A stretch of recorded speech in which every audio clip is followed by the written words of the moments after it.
evening, everyone, and welcome to tonight's session, which is evaluating job offers for nurse practitioners. I'm very excited to have you with me this evening. My name is Dr. Mary Catherine Arnold. I'm the Career Services Senior Advisor here at the South University online program. Just before we get started, I do want to go over a couple of housekeeping items this evening. The first thing that I wanted to let you know that you will notice is that you are all in listen-only mode. So that means that if you have any questions throughout tonight's presentation, please feel free to type them in the right-hand side of your screen. You'll see a box. Go ahead and type them into the chat or the questions, and I'll be sure to answer them. I will try and go along and answer some questions throughout tonight's presentation, but I'll definitely leave some time at the end so that way we can go through any additional questions that come up or anything that you think of throughout our discussion. In addition, I also wanted to let you know that this session is being recorded. So what does that mean? If you happen to miss anything in tonight's presentation, I'm going to make sure that all of that is available to you in the recording that you'll receive following this presentation. In addition, we'll also try and make this available on our YouTube page moving forward, as well as that we have another reference point for it. So let's jump in. What are we going to be talking about this evening? So we'll cover a couple different things. Ultimately, the goal of tonight's presentation is to talk about a variety of topics that will help you to feel confident and comfortable with negotiating your first job as a nurse practitioner. So some of the things that we'll talk about some overall items to consider. What are some things that you should think about prior to negotiating a job offer? What are some of the most important things that you're going to want to know moving forward? So that way, again, you can feel comfortable with knowing how to navigate through that process. We'll also talk about some of the common offerings in various organizations and what to expect. So it changes depending on the type of organization, depending on the type of practice. So if there's something that you're unsure of, hopefully we'll talk a little bit about some of the differences that will hopefully kind of clarify some of that for you. In addition, we'll also cover some of the offerings in different settings. So what is it going to look like in like a large healthcare system versus a private practice? What are some things that you might see in a job offer with a private practice that you might not see with a larger healthcare system? And then, like I said before, we're gonna have an open discussion and some question time at the end. So lots of great information. Hopefully, you guys will all find this helpful. So what are some of the things that you should consider when you're looking for jobs and working towards negotiating offers? So one of the first things I would say that you want to think about and you want to consider is if you want to specialize. So if you do, consider how it's going to reduce the scope of skills that you are going to utilize in your first nurse practitioner job post-graduation. So this is really important to remember because that's also going to change how you go into the negotiation process. Depending on the skill set that you already have, that if it aligns with the type of specialization that you're applying to, that might impact what you negotiate with. If you don't, that might also impact what you're negotiating with. In addition, one of the things and one of the reasons why I bring this up is that you may find it almost more difficult with locating a new job in the future. So let's say, for instance, I've had a couple of students who go into a specialization that they think that they're absolutely going to love. They get into that specialization, and it turns out that it's really not for them. Well, now because they've only had one job as a nurse practitioner and it's really just been so specialized and so fine-tuned into one specific area, that now it makes it a little bit harder to negotiate the next job just because of the fact that despite them having that experience as a nurse practitioner, it's not as relevant as maybe going and starting more generalized first and then specializing further down the road. You also want to ask yourself if you currently possess many of the skill sets and experiences that are necessary for the success in that specialty.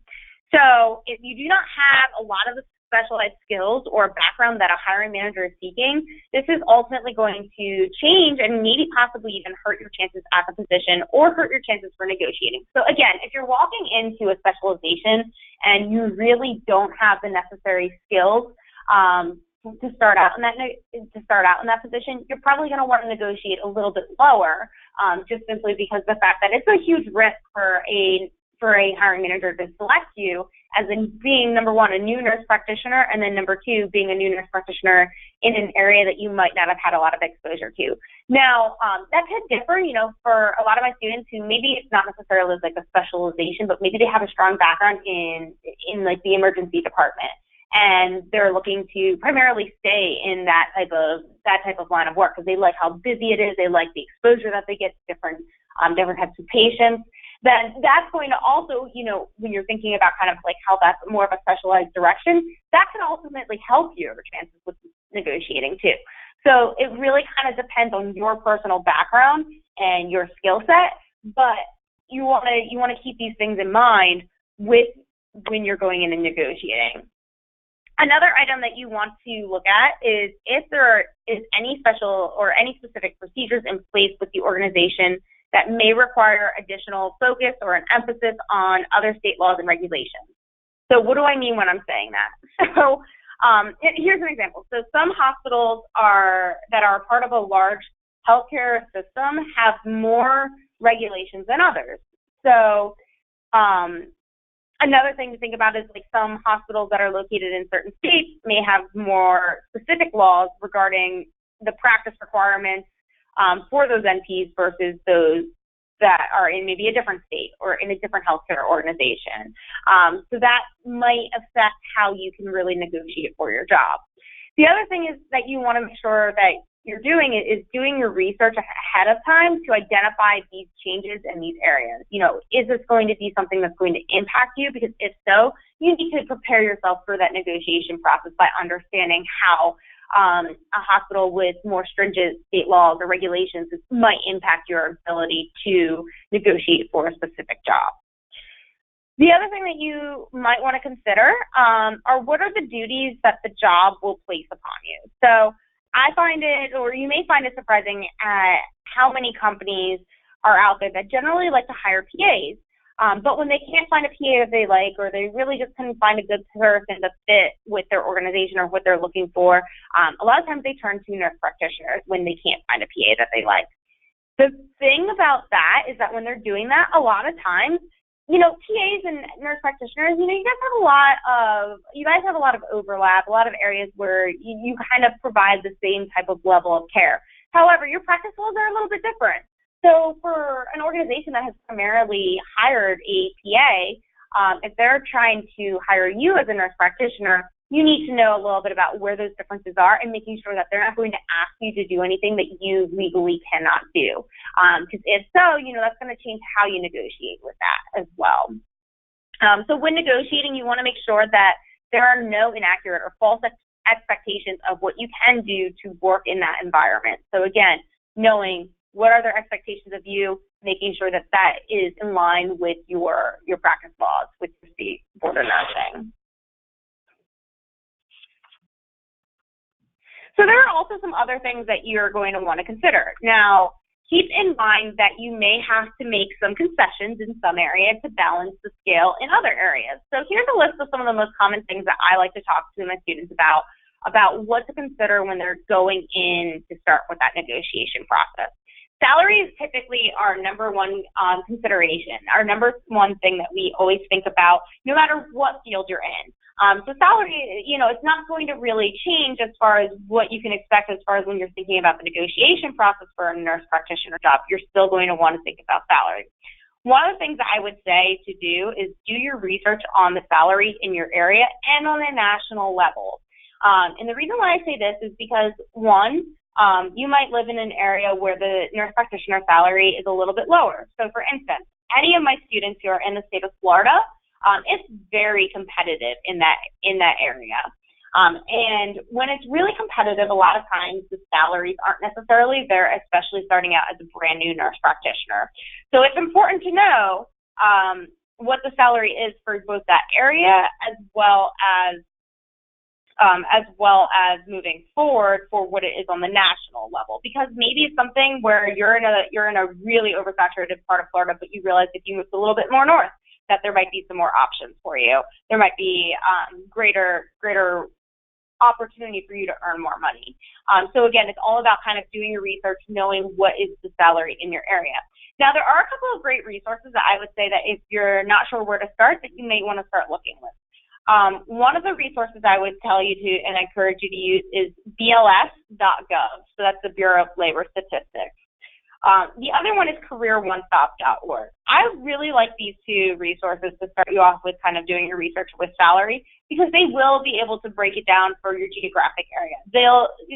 Career One Stop also gives you a low, medium, and high, and they'll break it down for your geographic area and on the national level. So you can compare, how does your salary that you're thinking about, how does that work within your area and on the national level? As a new nurse practitioner, I would say, especially if you're using one of these types of scales where it gives you the minimum, the median, and the high, I would say that you're probably going to want to stick somewhere between the low and the median, just because of the fact that you are a new nurse practitioner. Once you have a couple of years of experience, and I would say once you get like 2 or 3 years of experience, that point in time when you start to go into negotiating for your contracts and everything like that, so you're going to want to stick to more of the median to maybe even high, depending on, again, is it a specialization? How many years of experience you have, what's the area like in your geographic area, how competitive is it? So there's lots of things to consider with that. In addition, you want to decide what amount is the ideal amount with certain benefits and without certain benefits. So this is really important to think about, because not all companies are going to be able to give you specific benefits. I've seen some of my nurse practitioners who have come out of the gate and they've made maybe like $120,000, even in an area like Florida. But the reason why they're making that much money in that area is because of the fact that they're not getting any healthcare benefits. There's no 401ks. There's no retirement packages.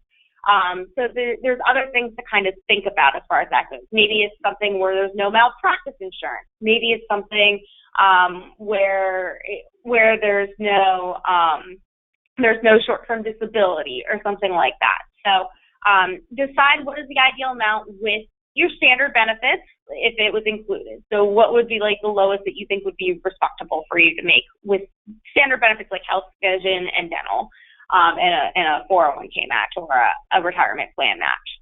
And then if not, and then think about, well, if those aren't covered, what are some of the other things that I would need to consider? Another thing to consider would be bonuses. So when you're going into the negotiation process, you want to ask yourself, are bonuses given? Making sure that you know what the pay structure is going to be like for you. Understand what you need to do if bonuses are available to you to get them. And if you believe that these goals would be achievable, and that's going to impact your negotiation strategy. So, for instance, if they're asking you as a brand new nurse practitioner walking in off the street telling you that you need to bring in 50% of the business that we have here, that's really high. That's a lot of business being a brand new nurse practitioner, not having the chance to really kind of build yourself a foundation of patients at that moment. So if they're saying that that's the only way that you're going to get a bonus, then that's something that you need to consider. That's something that you want to say, well, I think that's really hard, and I think that's going to be really challenging to achieve, at least my first year out of state. So maybe you want to negotiate a little bit higher than that. Because you just want to remember that they're going to base these bonuses off of, one, the money that they're making with bringing you on board for a nurse practitioner, but they're also going to kind of view it as, well, we plan on you supplementing your income with these bonuses. So if it's something that's offered, you need to kind of do the math and figure out what would be a good fit for you. In addition, like I mentioned earlier with the salary, how I told you, you want to think about your salary with both, benefits and without certain benefits. When you go into the negotiation process, know exactly what types of things you're looking for. And if you're not going to get it as part of the package, then you want to find out general costs for these types of things. So I would say typical benefits and insurance, meaning your typical traditional benefits, which is, like I mentioned before, your health insurance, vision, dental. Some places offer pet insurance. So if you're a fur lover like me, you have pets and you want to make sure that they're taken care of to help you out with that. Those types of standard benefits that you may see. Another benefit that you may not think about would be malpractice insurance. So is the company going to cover you? Is the organization going to cover you under their policy? If they are, fantastic. If they're not, well then you want to do some research as to what is the malpractice insurance going to cost you out of your pocket. That way you can negotiate that dollar amount to be part of your salary. In addition, with the malpractice insurance too, it's finding out what their policy and what their plan would cover if you are covered under it.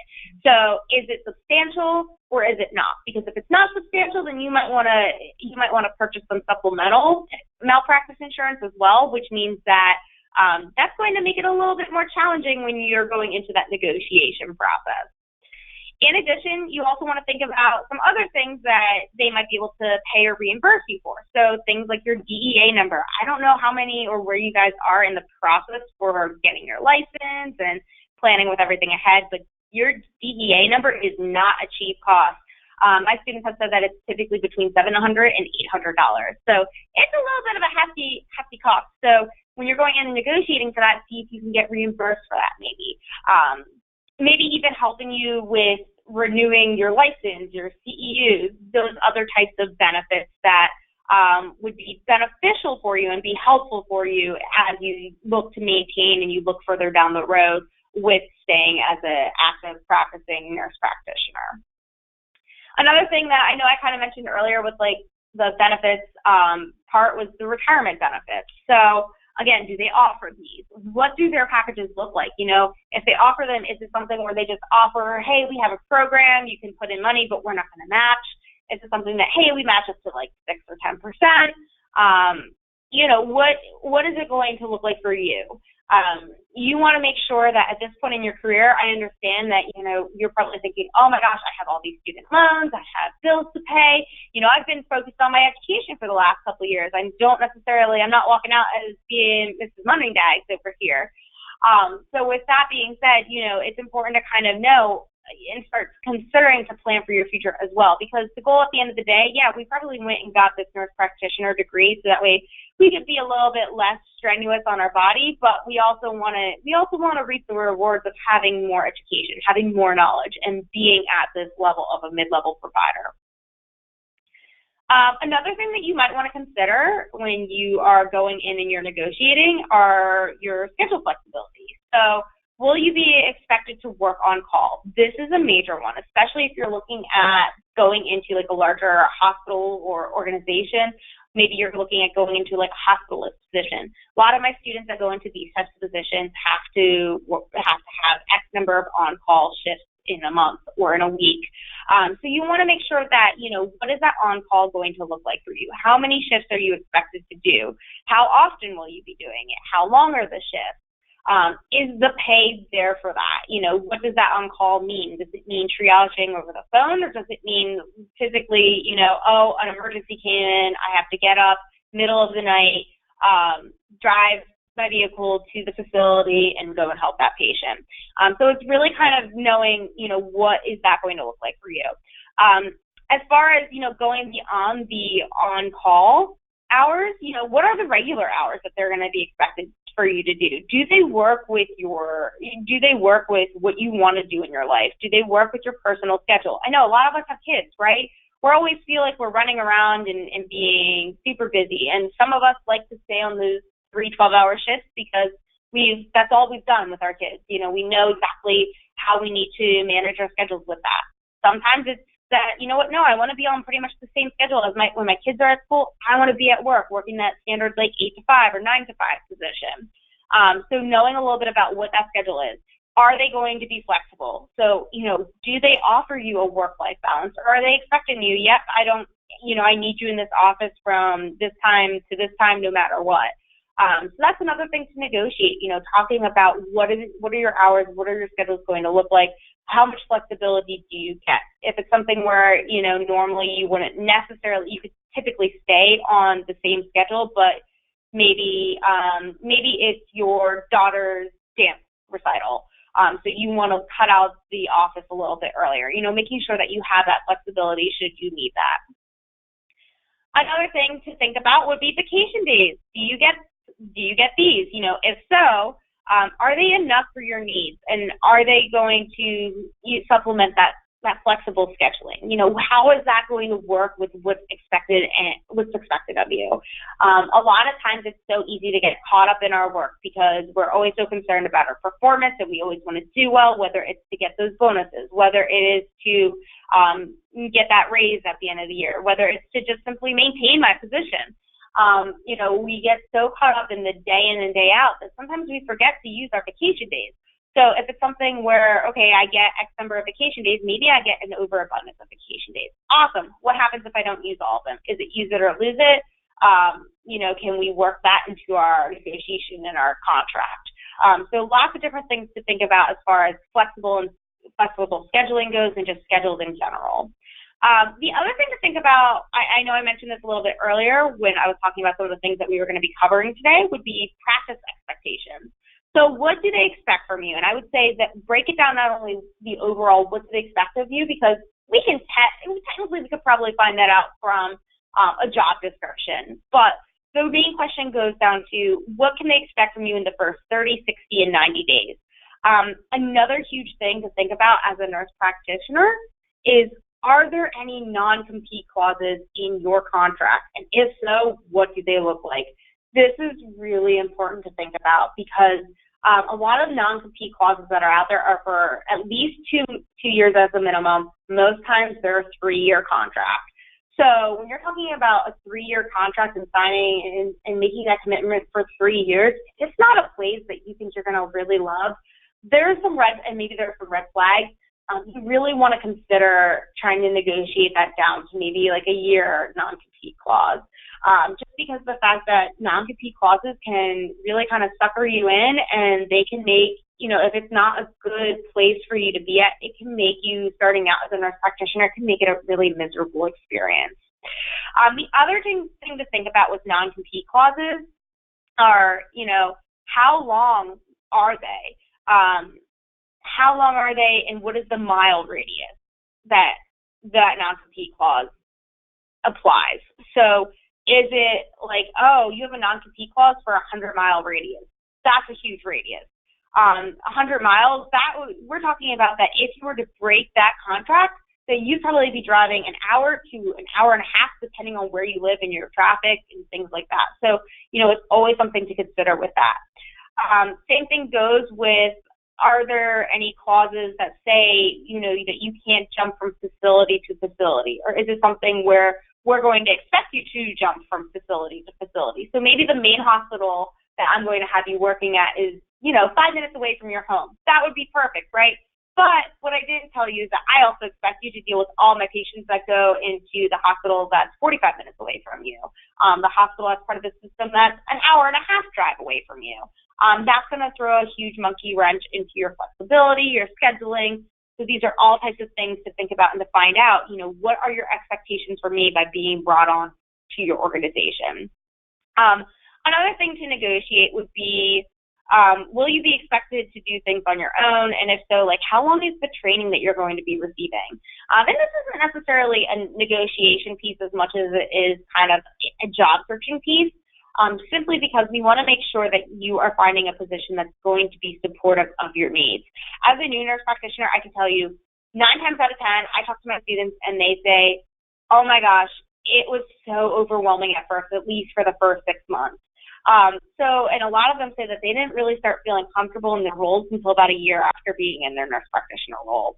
So when you're thinking about that, finding out what that training is going to look like, finding out what the expectation is going to be of being on your own is going to be really important, because the last thing you want, especially if you're not feeling really confident as starting off as a new nurse practitioner, the last thing that you want is to go into a job, do it, but be so lost, be so confused, be overwhelmed, feel frustrated, feel like you don't know anything, risk your license, risk your malpractice insurance and everything like that. And that's the last thing that you want. You want to make sure that you're going to feel comfortable by accepting that job offer. So it's important to kind of negotiate what you're looking at, how much you're going to be shadowing someone, how much you're going to have that hands-on guidance and for how long. Another thing to think about as far as practice expectations go would be, how many patients are you expected to see? Are you paid by the number of patients that you see? Just because of the fact that I have seen some of my students that are paid by the number of visits that they do, especially if they're in home health. It's about the number of patients that you see. It's not necessarily about the number of hours that you spend doing it. So that's also, to think about, how is that pay structure going to work? What are they going to expect of you, and is it something that you feel comfortable and confident with? So the other thing that you're going to see on this grid is that you're going to see the private practice versus healthcare system and versus the health system. So what are they able to offer you? So that's going to be a huge part when you're trying to consider what you should negotiate. You want to find out what is it that they plan, or what is it that they're able to offer you. Are they able to offer you some of these great benefits? Are they able to add on additional benefits that maybe you can't get at a larger facility? The other thing that you want to think about is, are there ways to balance the scale? So, if they are able to offer you something in one area, but they can't budge on another, how can you balance that? How can you, what is something else maybe on this list that you're not getting that you think that if I could have this, even though I know that you can't give in this area, then, if I can have that, then it will work out. And again, like private practice versus health system, talking about what is the support and training like. It's a huge piece as a new nurse practitioner. Later on down the road, once you get about 5 years of experience, you probably won't see it as much. You probably won't feel it as much, but it is something that you do want to consider starting out, especially in your first job. And then the other bullet, this last bullet point that you'll see on this screen, is just talking about considering, are they going to help you with continuing education and professional memberships? So will they help to ultimately promote your continued growth and development? That's important. I don't know about you. I think that no matter what job I've ever been in my life, and I've been in quite a few, I always wanted to think about the ways that I can grow and develop as a professional. I'm not perfect. I know I'm not perfect. I know that there are things that probably irk my coworkers. There's probably things that I wish I could do better to further support you guys as my students. So it's talking about the ways that, what are these employers going to be able to give you to help you to grow your knowledge, to help you to be an awesome nurse practitioner? Do they offer payment to any of those types of continuing education units, your professional memberships? Do they offer either pay those or reimburse those? Either way, that's going to be something that's pretty important. Do they offer time to go with any of the conferences that you might be able to attend by being a part of the professional membership? Conferences are a great way to, number one, network, number two, learn additional skills, and number three, just put your name out there. Even though you might not go with the intention of leading the organization, maybe you're putting your name out there to be a representative of that organization. And that's huge, especially if you're in one of those systems where they expect you to bring in your own clients. That's going to be huge to get your name out there. Let people know, hey, I'm a nurse practitioner. This is my area of specialties. This is what I do. That's going to help you. It's going to help your business. It's going to help patients out there too. And ultimately, that's why we do what we love. And the last thing to think about too, if you're talking about continuing education and professional memberships, would be, will you have to use any PTO or vacation days to attend any conferences? So should you have that opportunity to go to the conferences, is it something that you're going to have to pay out of your pocket? Is it something that you're going to have to use your own personal time?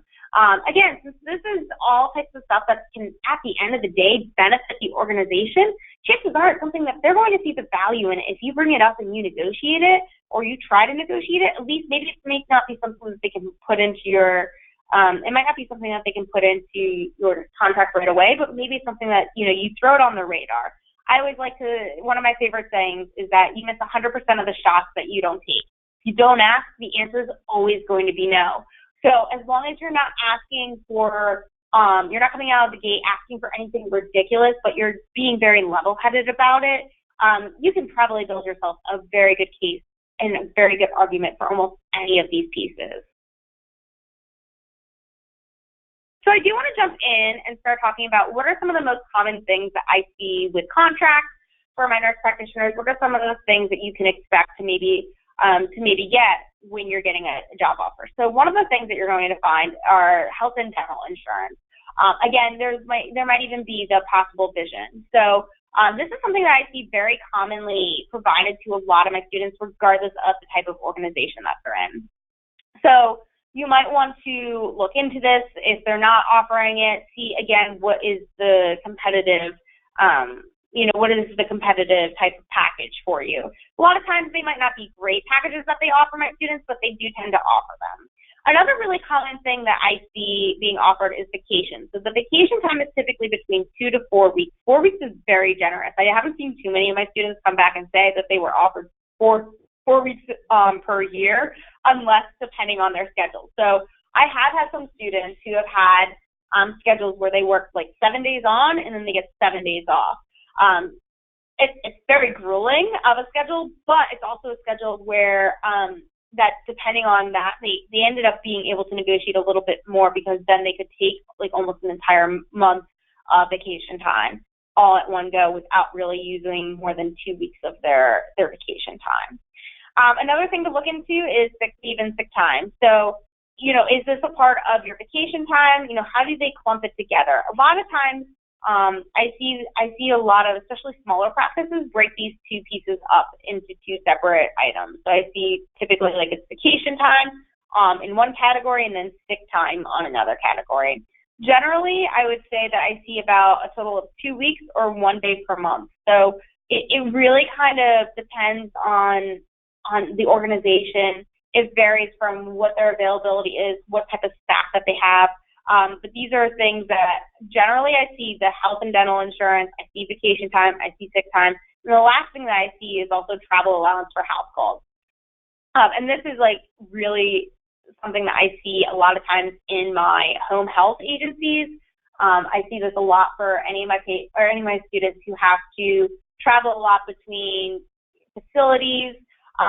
So if it's something where they expect you to do extensive travel, 9 times out of 10, this is going to be a part of the contract. So keep that in mind when you're talking about what the expectations are of that company and that organization, because that's going to be something to look for in your contract, and if not, to possibly negotiate. But again, generally, if you're expected to go back and forth to a lot of different places, there tends to be a lot of travel allowance in that.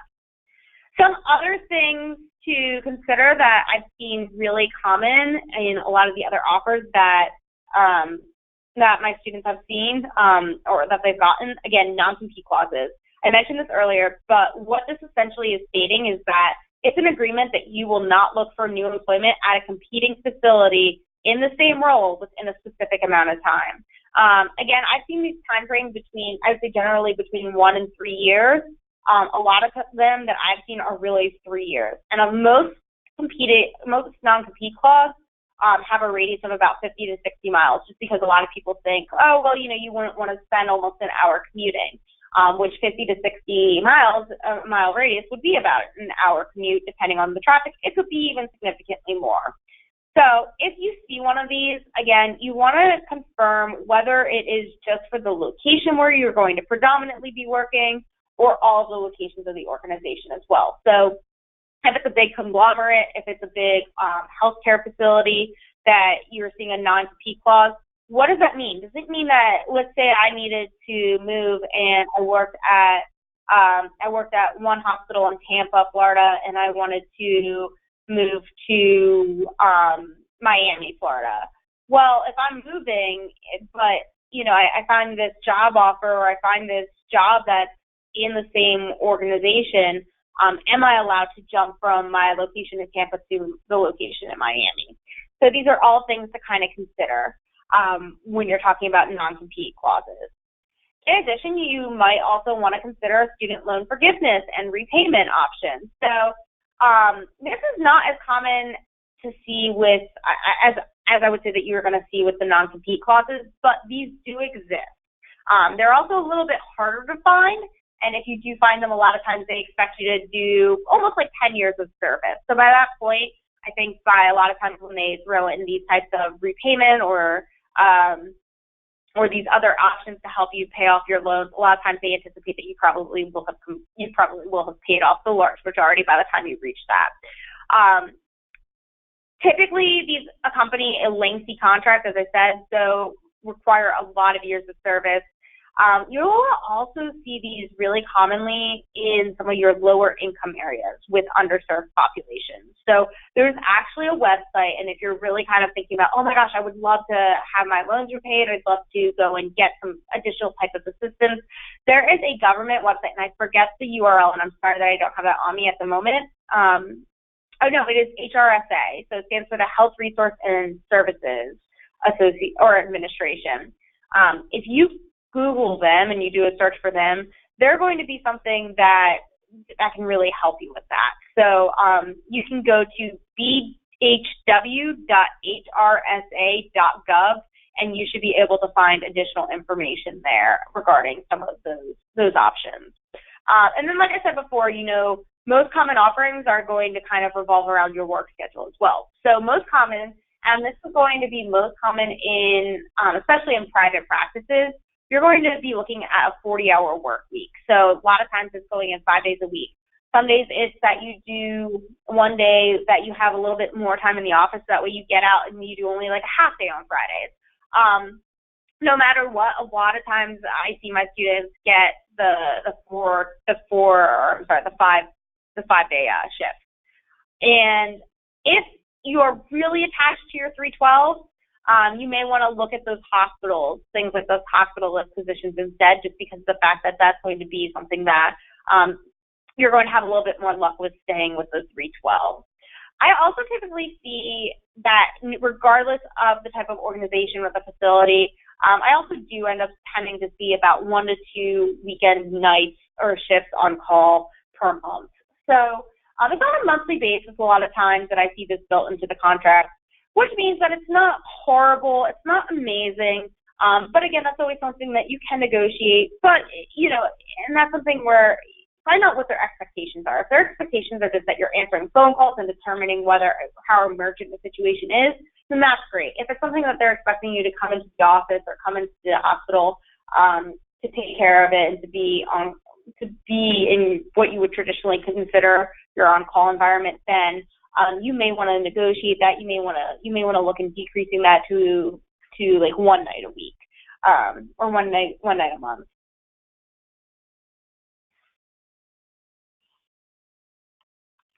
Now, when we're breaking this down a little bit further, I know I mentioned earlier that continuing education and professional membership is something that some organizations pay.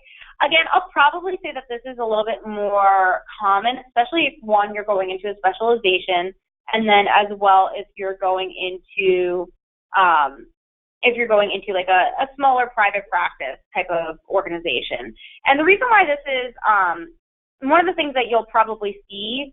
The average that I see in my contracts or my students' contracts is about $1,500 to $2,000 a year. So that will typically cover about 1 to 2 conferences. So that's not really that bad. A lot of times when these are built into the contracts, they allow for you or they reimburse your airfare, your room and board, and they confirm that days used for your conferences do not account against your vacation days. So there's a lot of things that can come along with these clauses as well.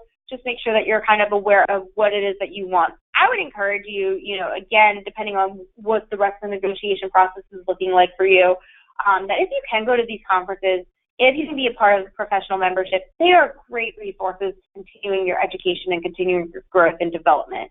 So I really would, encourage you to try and work this into a contract if at all possible. Again, like same thing goes with a lot of times I do see additional reimbursement for a professional organization, for your membership or subscription to a nurse practitioner or medical journal. So those are all really, beneficial and very helpful for you, things that I would say definitely to look into. So now that we talked about a lot of the standard common offerings, I do want to take a closer look at how these offerings may change and differ depending on the type of organization. So first, I want to talk about the large healthcare systems. Typically, with organizations that have many branches and locations, these are where this information that I'm going to cover, this is where you're going to find a lot of this information, a lot of these pieces in your contract. Typically, larger healthcare organizations have tighter regulations and rules, so it makes it a little bit more challenging for you to negotiate whatever you're really looking for.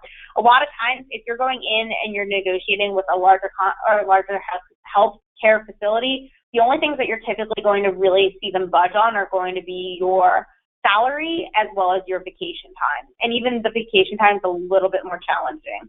Even as far as salary goes, sometimes they're capped out at specific levels. Never hurts to ask. Again, you miss 100% of the shots that you don't take. So it never hurts to ask, but know that there are a little bit more benefits to it.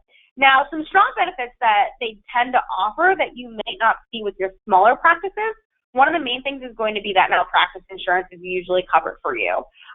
Again, that's really hit or miss when you get into the smaller organizations, the smaller private practices, just because it depends on the money that they're bringing in. But the great thing is that a lot of times in these larger healthcare facilities, you're covered under this umbrella. Now, the other thing to think about, and I mentioned this earlier, you may want to take a look at some supplemental coverage depending on what their policy is and what they're going to cover you. Most times these policies, because they're a large health organization, a lot of times they take out a large amount of insurance on them. So a lot of times they're probably going to be pretty strong in these larger healthcare facilities. Another thing that's really common that you're going to see with these larger healthcare facilities that you might not see with the smaller ones, going to be retirement options, some of which they even match your contribution, which is really helpful, especially, depending on where you are with planning for your retirement, planning for your future. It's never too soon to start with that. You may not see this with a smaller organization in private practice just because of the fact that a lot of times, especially when they're talking about matching your contribution, it's a hefty amount. It adds up really fast. If they do that for every single one of their employees, that becomes really expensive for the organization. So that's why a lot of times you're going to see that in the larger healthcare facilities, just because they have that higher volume of patients, they're having the higher level of income that they can kind of help to match that. Some things that you may even see the option for an IRA plan.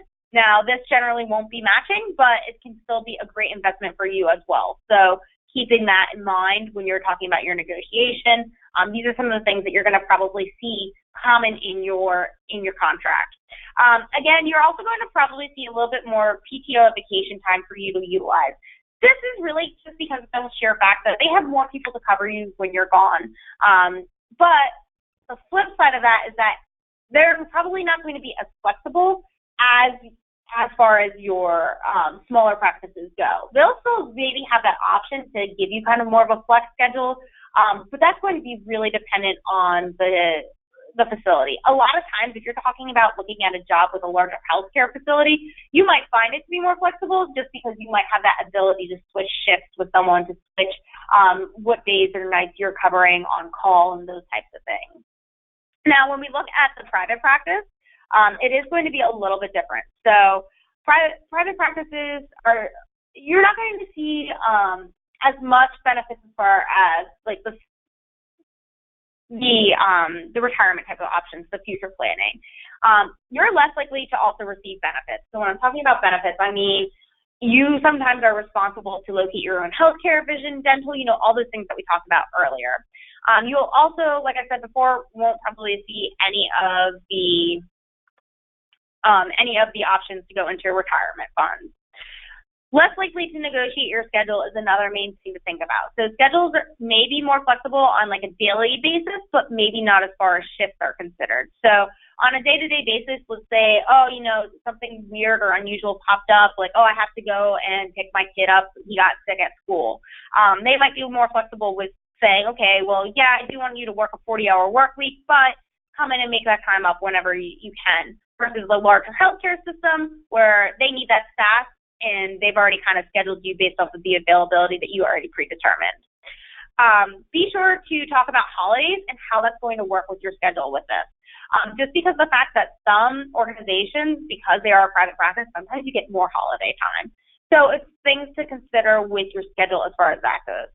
Now, due to the difference between the sizes of the organizations, you may also have the ability to negotiate more than what you would have in the larger healthcare system. So, for instance, what are some of those things? Malpractice insurance. You might have a little bit more ability to negotiate the type of malpractice insurance that if they're going to be able to cover it, what you're going to be looking at. Same thing goes with that DEA payment coverage. So again, I talked with you about how that's pretty expensive. So if we're able to kind of, any type of assistance that we can get with that, that's great. Vacation days, you're going to probably see a little bit more flexibility with that and sick days, just because of the fact that they can work their schedule based off the number of patients that they're going to see based off of when you're in the office and when you're available, versus like a larger healthcare system that's just constantly channeling patients through. They might not have that ability to do that. And then salary, including how it's determined. So when I'm talking about salary, I'm not just talking about the sheer number. I'm talking about how you're going to get that number. So is it by, again, the number of patients? Is it the hourly rate? Is it the daily rate?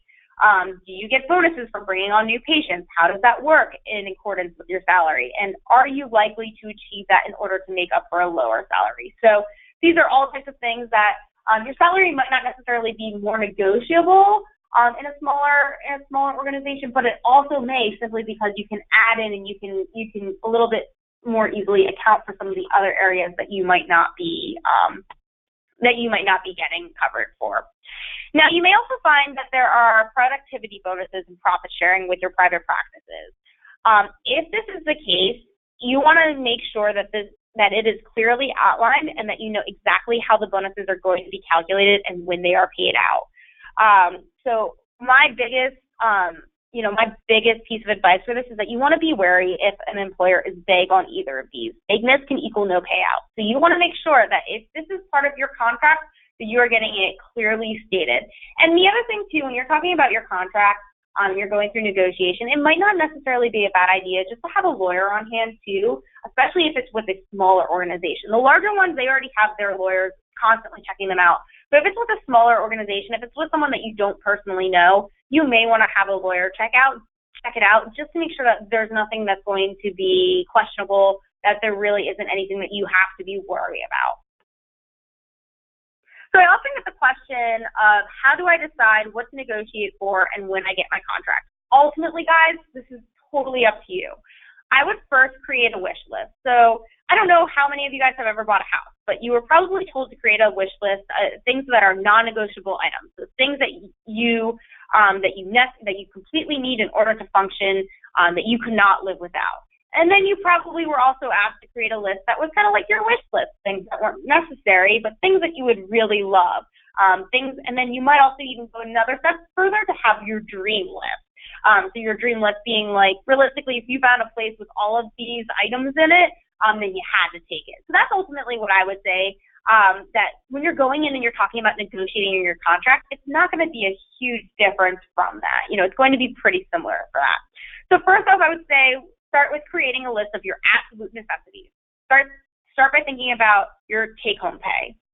So talk about take-home pay, what you're going to need. Make sure that you account for the taxes that are going to be taken out.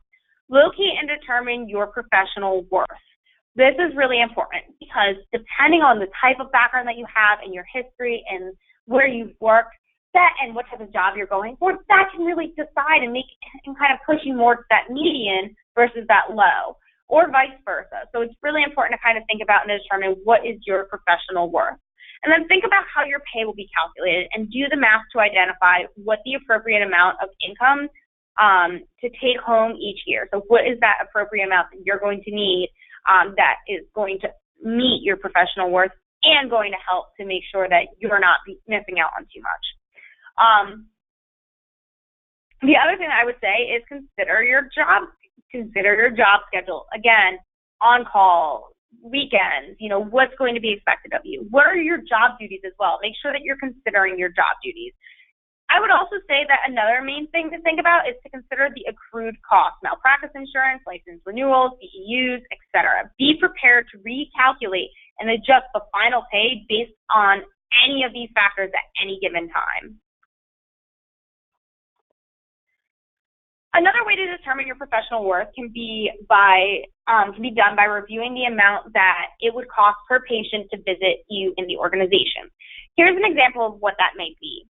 So notice that the final calculation of the money that you would bring in for the organization is only out of 50 weeks. This is due to the assumption that some of those days are going to be either vacation days or holiday time or sick time, things that you're not going to necessarily be in that office for. Now, although this is the amount of money that you could potentially bring into the organization, you would then want to calculate the company's cost to give you other benefits such as healthcare insurance, dental insurance, malpractice insurance, etc. Any of those other benefits that we talked about that are really nice. Once you have removed those and those costs, remove a portion for what it takes to help keep the doors open of the organization. What is necessary to pay all the staff, all of the upper management, all of the, literally keeping the lights on, keeping the facility heated or in the winter, or keeping it cooled in the summer. What are those types of things? And then voila, you'll be able to showcase the return on investment to the organization that is hiring you while showcasing that the salary you are seeking is fair. So, like I said, this number that you're seeing on your screen, this $276,250, and this is just like an example of one. But this is really high. That's before I took out any of those operating costs, any of those things that you're going to need for supplies, the facility, the staff members that are there to support you. So there's a lot of things that you need to consider. So I know we're starting to run low on time, and I do want to make sure that we get to enough, we have enough time to answer some questions. Here are some URLs for some things that can help you with preparing and feeling comfortable and confident with the contract. I would say when you get a chance, if you're really unsure about what a contract might look like, definitely take a moment to look at that information and to look at those pieces, just because of the fact that it can be really helpful. I know, when we're talking about our first nurse practitioner job, a lot of us have never gone through this before, so it can be very daunting of a task to think about, oh my gosh, I need to go in and I need to pretty much state what I'm worth, and it's very scary sometimes. It's nerve-wracking. So I do want to open it up for the questions. My first question is, where can I find statistics on potential salaries in my area? So I mentioned this earlier. I would say that you want to look at your BLS.gov. So that's, again, the Bureau of Labor Statistics, as well as careeronestop.org. I really love it because, again, it breaks it down from the low, median, high. It gives it to where you can see your geographic area versus your national area. The next question is, when is it okay to start the negotiation process? So that's a great question. You don't want to start this negotiation process until after an offer has been made. Typically, you want to go and you want to counter at least the first offer that's given to you. 9 times out of 10, they're probably going to go back. You'll counter the first one. They'll come back. They'll give you something, and you can then choose to counter it one more time, or you can choose to accept it. I generally don't suggest going past 2 times of negotiating, just simply because of the fact then it almost seems like it's hardball. They might be frustrated and they might go with someone else. What are salary options for internships? That's a great question. So I would say when you're looking at that, I don't really have too many individuals who have started off with any of internship programs. There are some like residency programs that are out there that some of my students have gone into. They're very competitive salaries that, if you're considering that, then it might be a direction for you to look into. If you're really concerned about negotiation for your nurse practitioner job, though, when we're talking about internships, you probably won't want to necessarily start with looking for an internship. You'll probably want to start with looking for a nurse practitioner job right out the gate.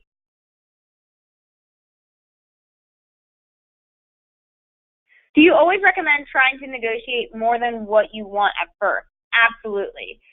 This is a piece that I haven't really touched base on so far in tonight's presentation, but you always want to overshoot, because here's what's going to happen in the negotiation process. They're going to give you a number. Maybe they're going to say, we want to offer you $90,000. And maybe you've determined that you're in Florida, where $90,000 is pretty competitive in Florida. And you think to yourself, okay, well, they want to offer me $90,000. I would ultimately be okay with $95,000, so I'm going to shoot right for that $100,000 right off the gate. Because maybe I'm not happy because they're not giving me all the vacation time that I want. So I'm going to go back and I'm going to counter that offer, and I'm going to say, you know what? I want $100,000 and 3 more vacation days. Chances are they're gonna take that back. They're gonna think it over. They're going to see what can they afford to do for you. Can they afford that additional $10,000 or can they not? And they'll come back and they'll counter one more time with you. They'll say, okay, well, you know what? We weren't able to give you $100,000, but we were able to give you $95,000 plus those 3 days. Right there. So now you've gotten pretty much everything that you wanted by overshooting. Maybe they can only come back and they can only negotiate with $92,000. But if you're getting those 3 extra days plus the $92,000, then it might be worth it. And again, this is where I said, you want to create your wish list. You want to create the pros and cons of everything. You want to know what types of things are you willing to sacrifice What types of areas are you willing to make those concessions, and what areas are you okay with accepting when those offers are made for you? And then another question I have here is, who do I go through with the negotiation process? So a lot of times this is going to be the office manager for a smaller organization and the recruiter for a larger organization. With both of these, they're going to go to the primary person that they're supposed to. So for a private practice, you know, it's probably going to be to the physician, the main physician or the head physician of the private practice. And they'll say, okay, well, this is what so-and-so was saying, that they wanted to counter the offer. Is this something that we can do? And the physician will typically make up his or her mind as to what he or she will give to you. If it's in that larger organization, the recruiter will go to maybe the hiring manager, maybe talk to the financial analyst, those who are in charge of the budget, so the accountant, and say, hey, this is something that they'll talk to both the manager and the accountant to say, okay, well, you know, this is what they came back with. What would you like me to counter with? What do you want me to see if we can do? Then they'll say, oh, well, we don't want to provide more than, or our budget doesn't allow for more than X, Y, or Z. So it will go back and forth between a couple different people in a larger organization, but at the end of the day, someone will come back and say either like the financial person, the recruiter, or the hiring manager. Awesome. Well, do you have any other questions for how to negotiate for your first nurse practitioner job?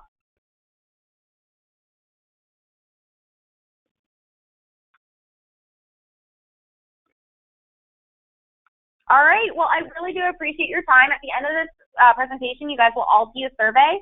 You can take a couple minutes. It should only take you about 2 minutes to complete the survey. Let us know what else you feel like you need in order to be successful moving forward throughout your program or moving forward through your job search. We're here to support you here in Career Services at South University. We're excited to see all your success. So please definitely take a moment to complete that so we can continue to support you. And if you think of any other questions that come up, please don't hesitate to email back any of the emails, the automatic emails that were sent to you as reminders for tonight's presentation. Thank you once again, everyone.